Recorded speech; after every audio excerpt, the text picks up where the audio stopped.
అన్న కారు వచ్చింది. అప్పుడు మేము కూర్చొని తబలా ప్లే చేసుకుంటున్నాను. అన్న కారు వచ్చింది. అన్న కారు వెనకాల 3-4 కార్లు. ఇది మన సీఎం గారి కారు పోతుంటే కాన్వాయ్ వస్తుంది కదా, అట్లా బిల్డప్ వీళ్ళు. ఆయనకు అసలు అవి అంటేనే ఇష్టపడ్డాడు ఆయన.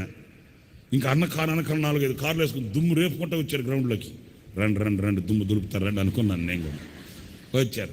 అన్న వచ్చి అక్కడ కూర్చొని కుర్చీలు వేస్తుంటే ఆ స్టేజ్ పక్కన ఒక కుర్చీలో కూర్చొని మోకాళ్ళ మీద బైబిల్ పెట్టుకొని కళ్ళు మూసుకొని ఇట్లాగా ప్రార్థన చేసుకుంటున్నాడు. ఇప్పుడు నేను అన్నకి చెప్పాలి కదా. ఇప్పుడు అన్న మెసేజ్కి వచ్చిన తర్వాత బర్ర అంటుంటాడు, రే ఏం చేస్తున్నారు అంటాడు కదా. ఇంకా అందుకని పాట అయిపోయింది.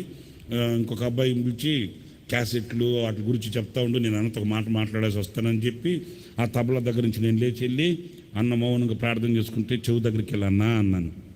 ఏంటి అంటే, అన్నా జనరేటర్ స్టేజ్ పక్కన పెట్టారు వీళ్ళు, నేను 4-5 సార్లు చెప్పాను, ఆయన పట్టించుకోలేదు, ఈ మీటింగ్ పెట్టించడం ఆయన పట్టించుకోలేదన్నా అన్నాను. అన్న అలా చూసి నన్ను, ఈ మీటింగ్ పెట్టించిన ఆయనతో చెప్పావు నువ్వు అన్నాడు.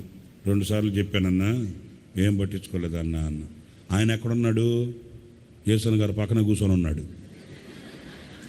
ఆయన టైకి వేసుకొని పౌడర్ గట్ర కొట్టుకొని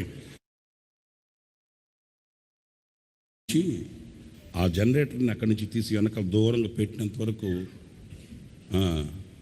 లెగల అన్న.